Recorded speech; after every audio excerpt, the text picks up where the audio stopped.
हरे कृष्णा। आप सभी को जेठ मास की हार्दिक शुभकामनाएं। आज पुरुषोत्तम मास की अध्याय 8वां दिन है। आज हम सुनेंगे पुरुषोत्तम मास की कथा, जेठ मास की कथा। आज लेकिन शनिवार का दिन है, तो पहले आइए सुनते हैं शनि देव की कथा। प्रेम से बोलिए शनि देव की जय। प्राचीन काल की बात है। एक गांव में एक ब्राह्मण देवता अपनी पत्नी और बच्चों के साथ रहते थे। वे धर्म कर्म में विश्वास रखते थे और सदैव पूजा पाठ करते थे। एक दिन जब ब्राह्मण देवता सुबह जागे तो उन्हें बहुत चिंता हुई। ये देखकर उनकी पत्नी ने पूछा, स्वामी, आप इतनी चिंता में क्यों हैं? ब्राह्मण देवता ने बोला, मुझे कई दिनों से एक ही सपना आ रहा। एक व्यक्ति नीले वस्त्र धारण किए आता है और कहता है, मैं तुम्हें साढ़े साथी लगूंगा।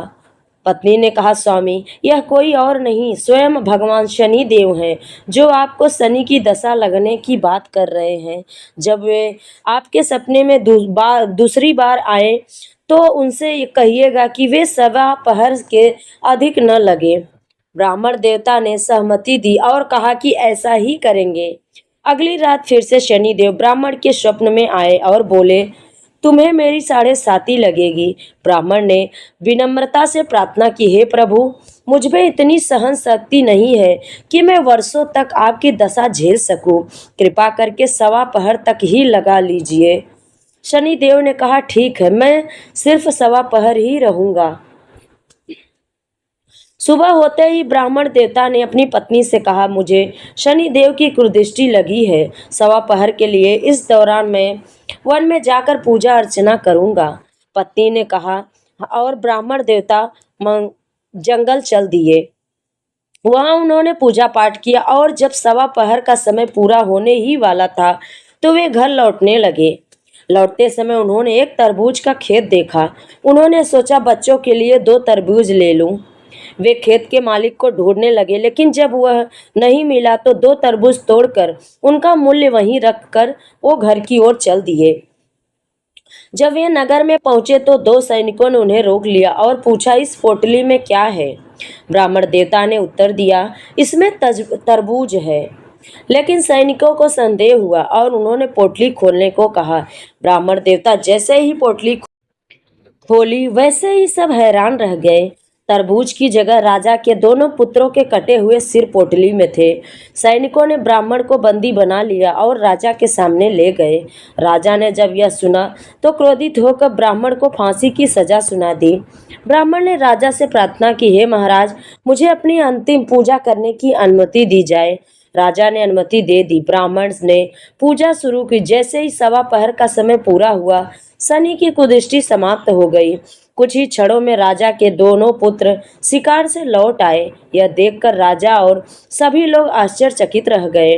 राजा ने ब्राह्मण को सजा से मुक्त कर दिया और पूछा, यह सब क्या था? ब्राह्मण देवता ने उत्तर दिया, मुझ पर शनि देव की सवा पहर की दशा लगी थी, जो अब समाप्त हो गई है। राजा ने पूछा, अगर शनि की दशा लगे तो क्या करना चाहिए? तभी ब्राह्मण देवता ने बहुत विनम्र से जवाब दिया, काले कुत्ते को तेल लगाकर रोटी खिलाए, सामर्थ्यवान व्यक्ति काले घोड़े या काले हाथी का दान करे, शनिवार के दिन शनि देव की कथा और हनुमान चालीसा का पाठ करें, शनि देव को काले तिल, उड़द तेल और लोहे का दान करे। यह सुनकर राजा ने ब्राह्मण को सम्मान पूर्वक विदा किया। जब ब्राह्मण घर पहुंचे तो पत्नी ने, स्वामी, पोटली में क्या लाए हैं? ब्राह्मण ने कहा, बच्चों के लिए तरबूज लाया हूँ। पत्नी ने पोटली खोली, लेकिन यह क्या? तरबूज की जगह उसमें सोने, चांदी और हीरे जवाहरात भरे थे। ब्राह्मण यह देखकर अत्यंत आश्चर्यचकित और प्रसन्न हो गए और भगवान शनि देव की स्तुति करने लगा। ब्राह्मण ने शनि देव को प्रणाम किया और कहा, हे शनि देव, आपकी महिमा अपरंपार है। जब आपकी सवा पहर की दशा लगी तो तरबूज राजा के पुत्रों के सिर बन गए और जब दशा समाप्त हुई तो वे ही तरबूज सोने चांदी के बन गए। हे शनिदेव, कृपा करें कि आपकी कुदृष्टि किसी पर न लगे और जैसे आपने मुझ पर कृपा की वैसे ही सभी भक्तों पर कृपा करिए। प्रेम से बोलिए शनि महाराज की जय। अब सुनते हैं वह पुरुषोत्तम मास की कथा। अध्याय 8। सूत जी बोले, हे तपोधन, विष्णु और श्री कृष्ण के संवाद को सुनकर संतुष्टि मन नारद नारायण से पुनः प्रश्न करने लगे। नारद जी बोले, हे प्रभु, जब विष्णु बैकुंठ चले गए तब फिर क्या हुआ, कहिए। आदि पुरुष कृष्ण और हरिसुत का जो संवाद है वह सब प्राणियों को कल्याणकारक है। इस प्रश्न का जवाब सुनकर फिर भगवान बद्री नारायण जगत को आनंद देने वाले बृहद अख्यात कहने लगे। श्री नारायण बोले, उसके बाद विष्णु बड़े प्रसन्न होकर बैकुंठ गए और वहां जाकर, हे नारद, अधिमास को अपने पास ही बसा लिया। अधिमास बैकुंठ में वास पाकर अत्यंत प्रसन्न हुआ और 12 मासों का राजा होकर विष्णु के साथ रहने लगा। 12 मासों में मलमास को श्रेष्ठ बनाकर विष्णु मन से संतुष्ट हो गए। हे मुनि, तदंतर भक्तों के ऊपर कृपा करने वाले भगवान युधिष्ठिर और द्रौपदी की ओर देखते हुए कृपा करके अर्जुन से यह बोले। श्री कृष्ण बोले, हे राजदूत, हमको मालूम होता है कि तपोवन में आकर आप दोनों ने दुखित होने के कारण पुरुषोत्तम मास का आदर नहीं किया। वृंदावन की शोभा के नाथ भगवान का प्रिय पात्र पुरुषोत्तम मास आप वनवासियों का प्रमाद से व्यतीत हो गया। भीष्म, द्रोणाचार्य, कर्ण के भय से सन्न अस्त मन आप सब लोगों ने भय और द्वेष से मुक्त होने के कारण प्राप्त पुरुषोत्तम मास का ध्यान नहीं किया। कृष्ण द्वापर वासुदेव से प्राप्त विद्या के आराधना में तत्पर रणवीर अर्जुन के इंद्रकील पर्वत पर चले जाने पर उसके वियोग से दुखित आप लोगों ने पुरुषोत्तम मास को नहीं जाना। अब यदि आप यह पूछे कि हम क्या करें, तो मैं यही कहूँगा कि भाग्य का अवलंबन करो। पुरुषों का जैसा अदृष्ट होता है वैसा ही सदा भासता है। भाग्य से उत्पन्न जो फल है वह आवश्यक ही भोगना पड़ता है। सुख, दुख, भय, कुशलता भाग्य अनुसार ही मनुष्यों को प्राप्त होता है। अदृश्य पर विश्वास रखने वाले आप लोगों को अदृश्य पर निर्भर रहना चाहिए। इसके बाद आप लोगों के दुख का दूसरा कारण और बड़ा आश्चर्यजनक इतिहास के सहित कहते हैं। हे महाराज, हमारे मुख से कहा हुआ सुनो। श्री कृष्ण बोले, यह भाग्यशाली द्रौपदी पूर्व जन्म में बड़ी सुंदरी मेघावी ऋषि के घर में उत्पन्न हुई थी। समय व्यतीत होने पर जब 10 वर्ष की हुई तब क्रम के रूप और लावण्य से युक्त सुंदरी और आकर्षण नेत्र से शोभियान हुई। चातुर गुण से युक्त और अपने पिता की एकमात्र इकलौती कन्या थी। चतुरा गुणवती सुंदरी यह पिता की बड़ी लाडली थी। मेघावी ने सदा लड़के की तरह इसे माना, कभी भी अनादर नहीं किया। यह भी साहित्य शास्त्र में पंडिता और नीति शास्त्र में प्रवीणता थी। इसकी माता इसकी छोटी अवस्था में ही मर गई थी। पिता ने ही प्रसन्नता पूर्वक पाला पोसा था। पास में रहने वाली अपनी सखी के पुत्र पौत्रौध सुख को देख इसको भी स्मृति हुई और तब यह सोचने लगी कि हमें भी यह सुख कैसे प्राप्त होगा। गुण और भाग्य का निधि सुख देने वाला पति और सत्पुत्र कैसे होंगे। इस प्रकार मनोरथ विचारती हुई सोचने लगी, पहले मेरा विवाह उपस्थित था परंतु भाग्य ने बिगाड़ दिया। अब क्या करने से, क्या जानने से, किस देवता की उपासना करने से या किस मुनि के शरण जाने से, किस तीर्थ का आश्रय करने से मेरी मनोकामना पूर्ण होगी। मेरा भाग्य कैसा हो सो गया जाने, अथवा किस तीर्थ में जाना चाहिए। मेरा भाग्य कैसा सो गया कि कोई भी पति मुझको वरण नहीं करता। पंडित भी मेरा पिता मेरे ही दुर्भाग्य से मूर्ख हो गया है। बड़ा आश्चर्य है, विवाह का समय उपस्थित होने पर भी मेरे समान वर को पिता ने नहीं दिया। मैं अपनी सहेलियों के बीच में प्रमुख हूँ, परंतु कुमारी होने के कारण पति दुख से पीड़ित हूँ। जैसे मेरी सखियां पति सुख को भोगने वाली हैं, वैसे मैं नहीं हूँ। मेरी भाग्यवती माता क्यों पहले मर गई। इस प्रकार चिंता से व्याकुल करना मनोरथ रूप समुद्र के मोह रूप जल में निमग्न हो शोक मोह रूप लहरों से पीड़ित हो गई। इसके पिता मेघावी ऋषि भी कन्या दान के लिए कन्या के समान वर ढूंढने के लिए देश विदेश भ्रमण करने के लिए निकले, परंतु कन्या के अनुरूप वर न मिलने से अपने मनोरथ में निराश हुए।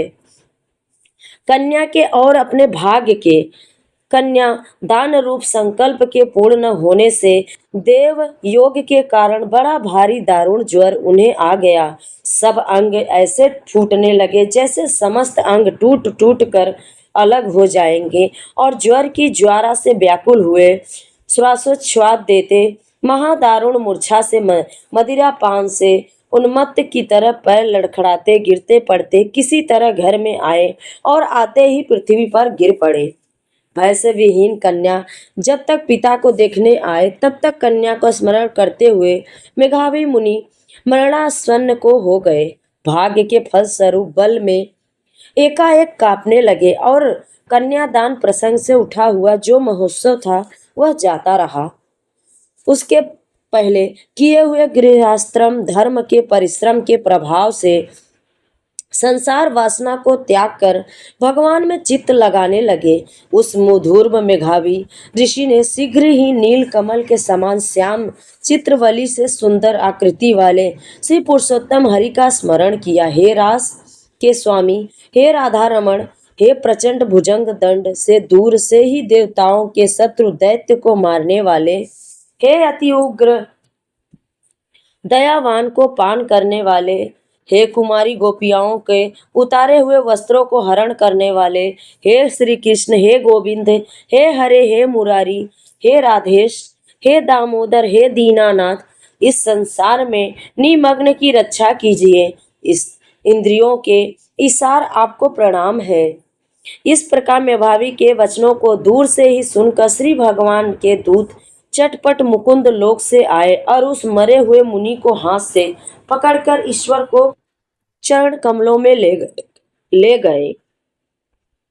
इस प्रकार अपने पिता के प्राणों को निकलता देखकर वह कन्या हाहाकार करके रोने लगी और पिता के शरीर को अपनी गोद में रखकर दुख से विलाप करने लगी। चील पक्षी की तरह बहुत देर तक विलाप करके अत्यंत दुख से विहीन हुई और पिता को जीवित की तरह समझकर बोली, बाबा, हाय हाय ए पिता, हे कृपा सिंधे, हे अपनी कन्या को सुख देने वाले, मुझे आज किसके पास छोड़कर आप बैकुंठ सिधारे हैं। हे तात, पितृहीन मेरी कौन रक्षा करेगा। आज मेरा भाई बंधु माता कोई भी नहीं है। हे तात, मेरे भोजन वस्त्र की चिंता कौन करेगा। कैसे मैं रहूंगी इस शून्य वेद ध्वनि रहित निर्जन वन की तरह आपके घर में। हे मुनि श्रेष्ठ, अब मैं मर जाऊंगी, ऐसे जीने में क्या रखा है। हे कन्या में प्रेम रखने वाले पिता, हे तात, विवाह विधि बिना किए ही आप कहाँ चले गए। हे तपोनिधि, अब यहाँ आइए और अमृत के समान मधुर भाषण कीजिए। क्यों आप चुप हो गए। हे तात, मुझे देर से आप सोए हुए हैं, अब जागिए। ऐसा कहकर आंसू बहाती हुई घड़ी घड़ी कन्या विलाप करने लगी और पिता के मरने से दुखित हुई। चील पक्षी की तरह मुक्त कंठ से रोने लगी। उस लड़की का रोदन सुन उस वन में रहने वाले ब्राह्मण आपस में कहने लगे कि इस तपोवन में अत्यंत करुण शब्द से कौन रो रहा है। ऐसा कहकर सब तपस्वी चुप होकर यह मेघावी ऋषि की कन्या का शब्द है ऐसा निश्चय कर घबराए हुए हाहाकार करते मेघावी के घर में आए और वहां आकर सबने कन्या के गोद में मरे हुए मेघावी ऋषि को देखा और देखकर उस वन के रहने वाले सब मुनि भी रोने लगे। कन्या की गोद से शव को लेकर शिव मंदिर के पास शमशान पर गए। वहां काष्ठ की चिता जलाकर विधि से अंत्येष्टि कर्म कर उनका दाह संस्कार किया। दाह के अंतर कन्या को समझाकर सब ऋषि अपने अपने आश्रम गए। इधर कन्या भी धैर्य धारण कर यथाशक्ति क्रिया के लिए द्रव्य खर्च किया। इस प्रकार पिता की मरण क्रिया को करके कन्या इसी तप मन में निवास करने लगी और पिता के मरण रूप दुखानी से जली हुई रंभा की तरह व्यतीत होती हुई बछड़े के मर जाने से जैसे गौ चिल्लाती वह और खाती नहीं दुर्बल होती है, वैसे ही यह बाला भी दुखित है। तो ये रही आज की पुरुषोत्तम मास की कथा। आगे की कथा हम कल की वीडियो में सुनेंगे। प्रेम से बोलिए श्री नारायण की जय, पुरुषोत्तम मास की जय। अगर आप सभी को वीडियो अच्छी लगे तो लाइक, शेयर और चैनल को सब्सक्राइब। और आज शनिवार का दिन है। अगर भगवान शनिदेव की भी आप लोग कथा सुनना चाहते हैं तो मेरे चैनल पे जाकर सुन सकते हैं। प्रेम से बोलिए शनिदेव महाराज की जय। कमेंट में जय लक्ष्मी नारायण जरूर लिखिए। जय श्री हरि।